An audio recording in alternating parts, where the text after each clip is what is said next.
Bonjour à tous, donc aujourd'hui on va vous présenter donc, la gamme Blade, donc, la gamme 350 QX, sachant qu'il y en a un nouveau qui est sorti, le QX3, mais on va commencer dans l'ordre. Donc le 350 QX, donc machine d'un petit drone qui est dédié aux débutants et pour ceux qui veulent se faire plaisir pour mettre une petite GoPro, pour faire des petites images sympas et toujours aussi à un moindre coût puisque la machine sera à 469 €, radio, accu, chargeur et la machine montée réglée, donc il n'y a rien à faire dessus.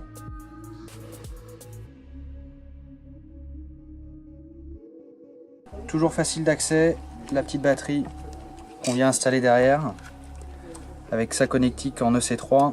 On vient insérer la batterie juste là, on connecte, on allume bien évidemment la radio en premier, on allume par le biais du petit interrupteur juste en dessous. Toujours aussi facile à mettre en œuvre.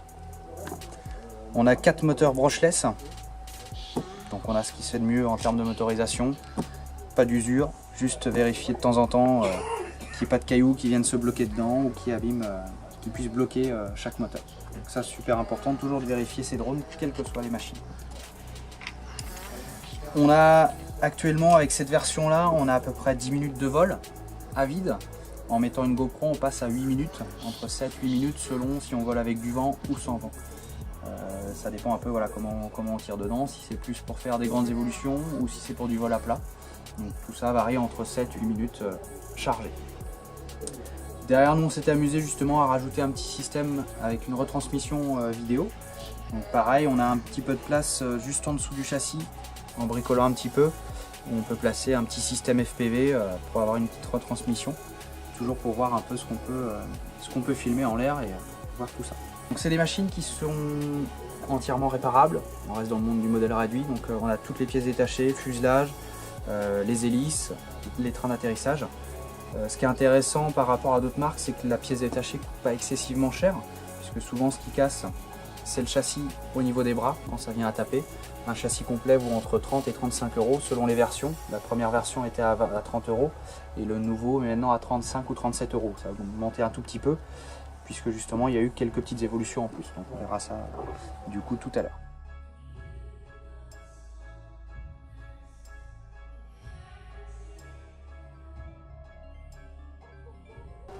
Donc on va vous présenter la nouvelle évolution de Blade, donc toujours dans la gamme 350 QX, mais le QX3.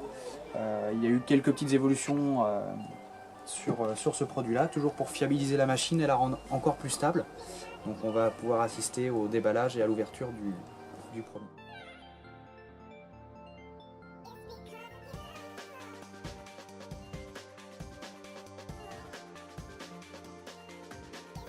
Donc petite notice. Très important, hein, alors celui-là est équipé d'une petite caméra gimbal. Hop. Donc les notices du drone pour l'utilisation, surtout pour voler aussi en règle, faut faire attention à tout ça. Et la petite notice pour la caméra qui est juste en dessous. Hop.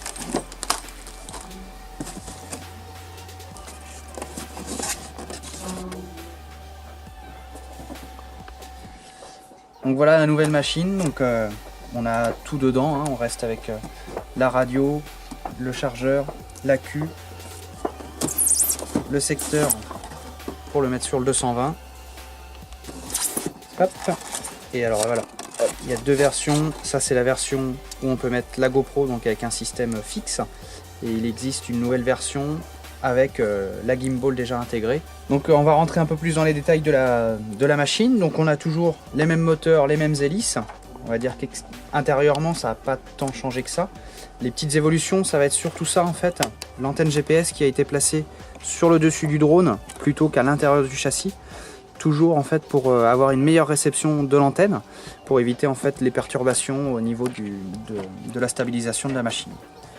Donc ça c'est une bonne petite évolution. La seconde évolution, hop, se passe un peu plus à l'intérieur.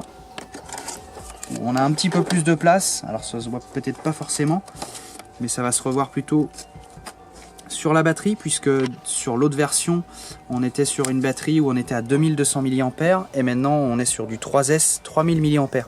On gagne un petit peu plus en temps de vol puisqu'on passe quasiment au quart d'heure d'autonomie. donc ce qui est quand même pas négligeable en drone pour pouvoir faire des prises de vue. Donc ça c'est intéressant, donc c'est une belle évolution. Donc voilà les gros changements du drone. Il y a un autre changement aussi qui a été fait, mais ça on le voit plus en vol. C'est au niveau de la carte à l'intérieur, où il y a un nouveau soft qui permet de stabiliser encore mieux la machine, qui est encore beaucoup plus souple, beaucoup plus facile à tenir à plat. Et là on a quelque chose de vraiment au top, vraiment au top du top. Donc là, grosse évolution de ce côté-là. Il y a un autre petit truc qui sera intéressant sur la radiocommande. Par la suite, quand on voudra installer un retour vidéo, il existe un petit harnais qu'on n'a pas là mais qu'on peut rajouter, où on peut mettre en fait son téléphone pour avoir un retour vidéo dessus. Toujours pour avoir les mains libres. Il y a une autre astuce qui existe en option sur le 350QX3, une petite nacelle avec une nacelle gyro stabilisée avec la caméra, où on peut ici donc piloter le drone quand on a l'interrupteur dans cette position là, et quand on le bascule, il se stabilise, et là du coup on pilote la nacelle, toujours avec la même radiocommande. Toujours pour garder en fait en cas de panique, ça part tout seul, on active l'inter, on récupère directement les commandes du drone. Donc voilà les évolutions sur le 350QX3. Alors, on va parler aussi d'un paramètre qui n'est pas négligeable, ça va être la distance d'évolution. Donc il y a une première phase de vol qui est dédiée en fait aux débutants, qu'on appelle la position Smart. Donc la radio, elle, peut émettre jusqu'à 1,2 km validé et certifié par le fournisseur et le fabricant. En étant en position Smart, on a un plafond de vol en fait qui est limité à 45 mètres de haut, donc on ne pourra pas évoluer plus en hauteur, et qui aura un rayon d'évolution aussi de 50 mètres autour du pilote. Si on veut aller beaucoup plus loin, on bascule l'inter en deuxième position, et là du coup il n'y a plus ces capteurs qui brident en fait le drone à 45 mètres et à 100 mètres de rayon. Là du coup on n'a plus de limite, donc là on peut l'envoyer quasiment à 1 km sans problème. Maintenant il faut continuer aussi de le voir, sauf si on a le système, un petit système FPV où on peut voir en direct ce qu'on filme et où va le drone du coup.